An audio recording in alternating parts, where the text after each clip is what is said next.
Hello everyone. आज के इस वीडियो में हम बात करने जा रहे हैं इंडिया को आत्मनिर्भर बनाने के लिए सेंट्रल गवर्नमेंट द्वारा दिए गए इकोनॉमिक पैकेज के बारे में। इस वीडियो में हम डिस्कस करेंगे फेज 1 ऑफ द पैकेज और इसके नेक्स्ट वीडियो में हम डिस्कस करेंगे phase 2 of the package. So let's begin with it.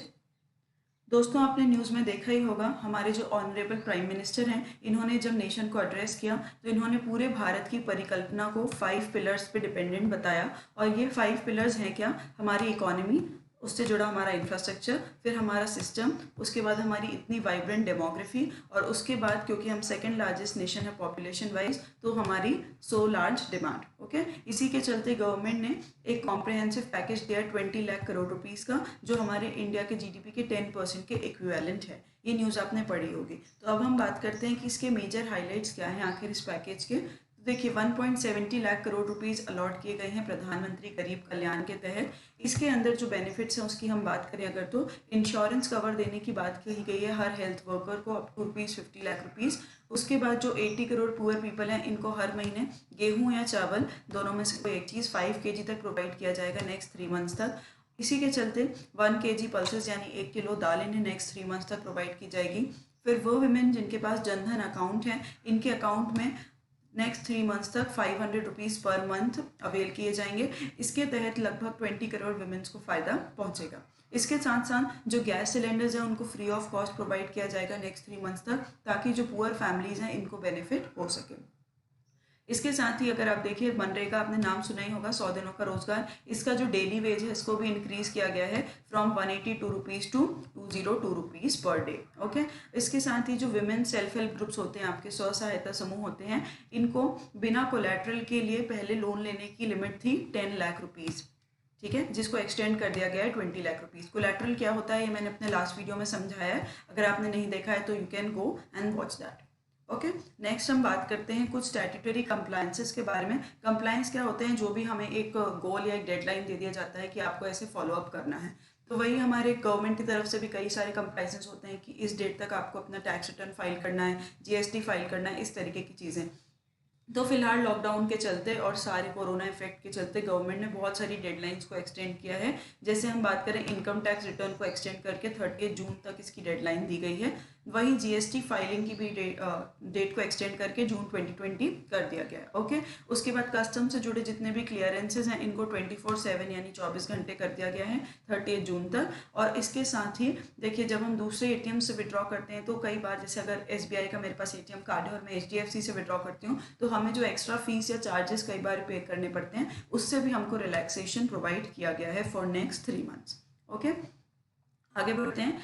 तो जो 3 लाख करोड़ रुपीस के कोलैटरल फ्री ऑटोमेटिक लोन्स की बात की गई है एमएसएमई के लिए। एमएसएमई क्या है? हमारे micro small and medium enterprises, यानी सूक्ष्म लघु एवं मध्यम उद्योग। इस पैकेज में एमएसएमई पर खास फोकस किया गया है क्योंकि इंडिया की जो मेजॉरिटी ऑफ द इकोनॉमी है it comprises of MSMEs only. Okay, यानी छोटे उद्योगों से मिलकर ही हमारी इतनी बड़ी इंडियन इकोनॉमी बनी है। तो इसमें क्या कहा गया है, ये उन लोगों के लिए फ़ायदेमंद होगा जिनके ऑलरेडी 25 करोड़ रुपीस तक आउटस्टैंडिंग अमाउंट है और उनका टर्नओवर 100 करोड़ रुपए तक है। वो लोग एलिजिबल होंगे इस तरीके के लोन के लिए। ओके, और लोन्स देगा कौन? जाहिर सी बात है, बैंक से एनबीएफसीज। तो इसके अंदर गवर्नमेंट ने बैंक्स और एनबीएफसीज को इंश्योर कराने के लिए ये बात कही है कि 100% क्रेडिट गारंटी कवर उन्हें प्रोवाइड किया जाएगा, प्रिंसिपल और इंटरेस्ट दोनों पर। बहुत ही लेमन भाषा में अगर मैं कहूँ तो क्रेडिट गारंटी कवर एक इस तरीके की चीज़ है कि आप लोन ले लीजिए, हम अश्योर करते हैं कि आपका लोन वापस आएगा।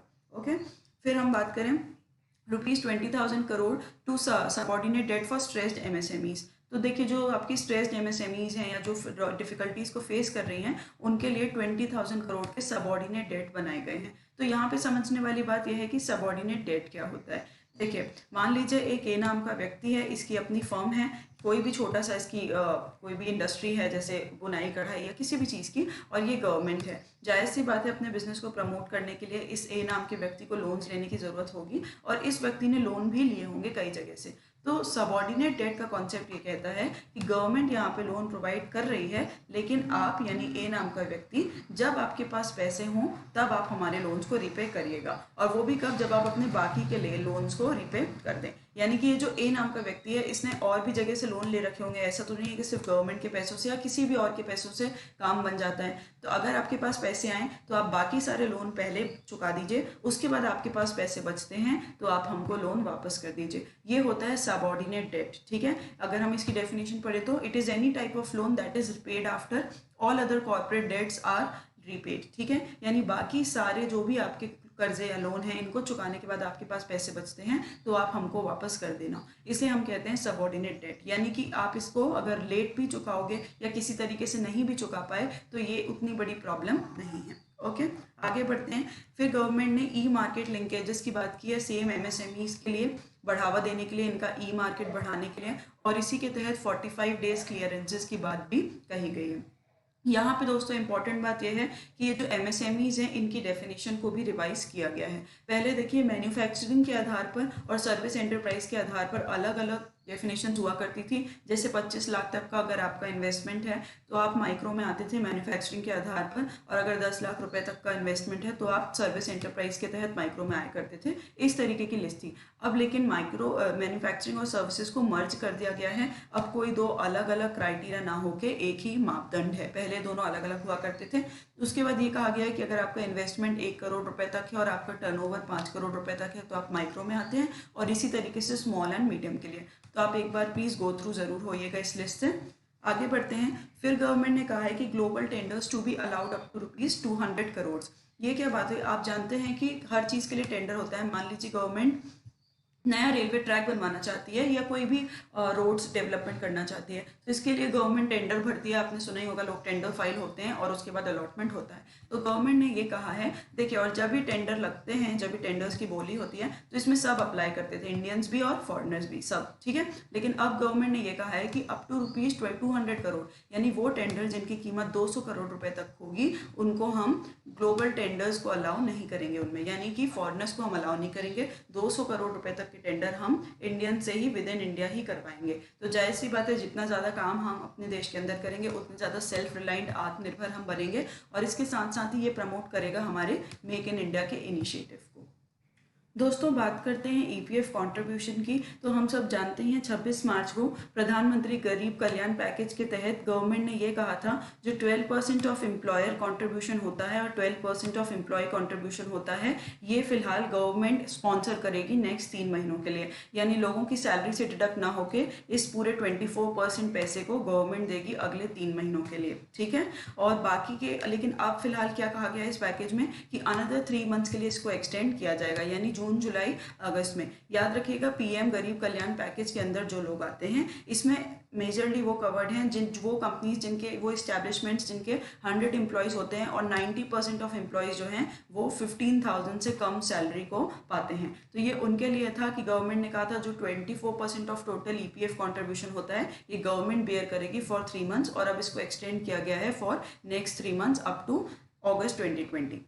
फिर दोस्तों बात करते हैं उनकी जो पीएम गरीब कल्याण पैकेज के अंदर कवर नहीं होते, इनके लिए ये छूट दी गई है कि जो आपका एग्जिस्टिंग 12% रेट था, यानी एम्प्लॉयर 12% अपनी तरफ से जमा कराता है और एम्प्लॉय की सैलरी से भी 12% कटता था एज पीएफ, तो इस 12% को फिलहाल 10% कर दिया गया है। तो एम्प्लॉयर को अपनी तरफ से 2% कम देना पड़ रहा है। तो इससे क्या होगा, उसके पास जो पैसे बचेंगे वो अपने बिजनेस में लगा सकता है। वहीं आप एम्प्लॉय की बात करें तो उसके पास पहले 12% उसके पैसे कट के पीएफ में जाया करते थे, अब 10% जा रहे हैं, तो उसके हाथ में पैसे ज़्यादा रह पाएंगे। जब हाथ में पैसे ज़्यादा होंगे तो ऑब्वियसली वो ज़्यादा पैसे खर्च कर पाएगा और अल्टीमेटली डिमांड का क्रिएशन होगा। ये लिमिट भी नेक्स्ट 3 मंथ्स तक के लिए रिवाइज की गई है। पर याद रखिए, इसमें जो CPSEs हैं यानी सेंट्रल पब्लिक सेक्टर एंटरप्राइजेज और जो आपके PSUs होते हैं इनको कवर नहीं किया गया है। ओके, और वो लोग जो पीएम गरीब कल्याण पैकेज के अंदर कवर्ड हैं उनको तो पूरा 24% गवर्नमेंट प्रोवाइड कर ही रही है। हमने पिछली स्लाइड में ही इसको समझा था।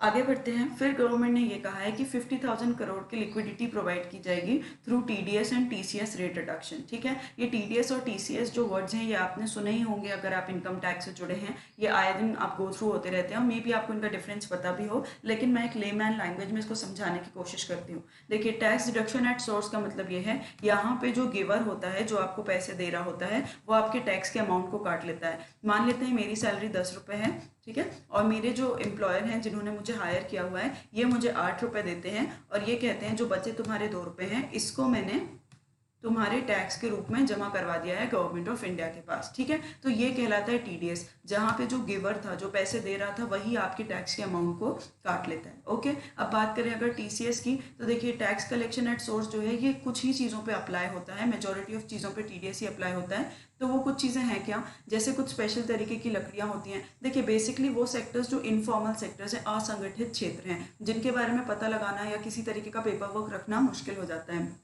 जैसे कुछ खास लकड़ियाँ हो गई, आपका टिम्बर हो गया, उसके बाद जो आपके स्क्रैप वर्कर्स होते हैं, जिसे हम आम भाषा में रद्दी वाला या कबाड़ी वाला कहते हैं, ये बेसिकली उन पे अप्लाई होता है। तो इसमें क्या होता है, देखिए जो आपका रिसीवर होता है वो टैक्स के अमाउंट को देता है। टीडीएस में हमने समझा जो गिवर है, जो पैसे दे रहा है, वही टैक्स के अमाउंट को काट लेता है। टीसीएस हम समझते हैं, मान लीजिए मैंने एक रद्दी वाले को 1 करोड़ रुपए का सामान बेचा।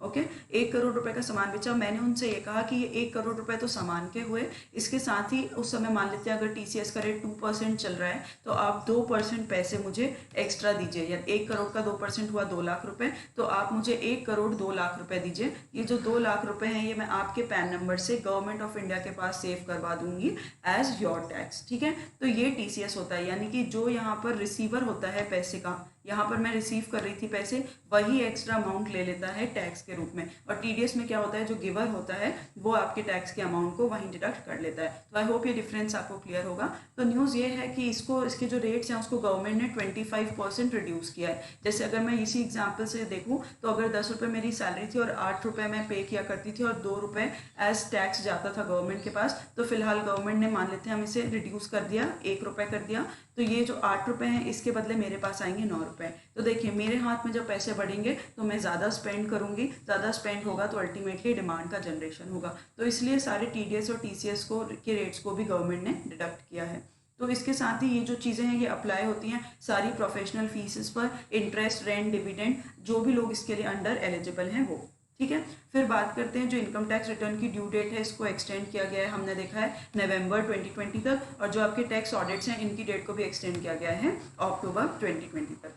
फिर उसके बाद जो गवर्नमेंट है, देखिए इन्होंने सारे कॉन्ट्रैक्टर्स को, जो गवर्नमेंट कॉन्ट्रैक्ट होते हैं आप जानते हैं इनके लिए एक टाइम अलॉटेड होता है कि इतने दिनों में आप इतने किलोमीटर सड़क बना के देंगे या इस तरीके से। तो क्योंकि इस वक्त लॉकडाउन के चलते सारे पैकेजेस काम नहीं कर पाए और अवेलेबल नहीं थे मजदूर वगैरह, तो काफ़ी सारे जो कॉन्ट्रैक्ट्स हैं वो पेंडिंग पड़े। तो गवर्नमेंट ने 6 मंथ का एक्सटेंशन दिया है कि आपका जो बचा कुचा काम है कॉन्ट्रैक्टर्स, आप उनको 6 मंथ के अंदर कंप्लीट कर दो। इसके साथ साथ ही 90,000 करोड़ का लिक्विडिटी इंजेक्शन किया है डिस्कॉम्स के लिए। डिस्कॉम्स अगर मैं लेमन लैंग्वेज में बोलूँ तो पावर जनरेशन कंपनी से इलेक्ट्रिसिटी खरीद करके सबको डिस्ट्रीब्यूशन का काम करते हैं। आप ये देखते हैं इस तरीके के पोल्स वगैरह जो लगे होते हैं ये सारे डिस्कॉम के अंदर आते हैं। तो ये जो डिस्कॉम्स हैं ये भी फिलहाल काफ़ी सारे इनके ऊपर आउटस्टैंडिंग अमाउंट था। क्यों? क्योंकि आप देखते हैं जैसे गांव वगैरह में बिल माफ़ हो जाते हैं या किसी और तरीके का कमर्शियल पर्पज़ के लिए अलग है, और ये आपके जो घरों में आप बिजली चलाते हैं इसके लिए अलग रेट्स हैं बिजली के, ये सारी चीज़ें हैं। तो इसके चलते इनका भी बहुत सारा अमाउंट पेंडिंग था जो इन्हें वापस करना था पावर जनरेशन कंपनीज़ को, लेकिन फिलहाल ये इस चीज़ को वापस नहीं कर पाए, तो ये भी they are also making losses. तो इसलिए गवर्नमेंट ने 90,000 करोड़ का लिक्विडिटी इंजेक्शन किया है ताकि ये भी अपनी बकाया राशि को पे कर सकें और सारे सेक्टर में वापस एक स्फूर्ति लाई जा सके। तो आई होप आपको एक मेजर पिक्चर क्लियर होगा इस इकोनॉमिक पैकेज का। नेक्स्ट वीडियो में हम डिस्कस करेंगे फेज 2 की कुछ खास बातें। So thank you for watching, and if you like the video please like, share and subscribe.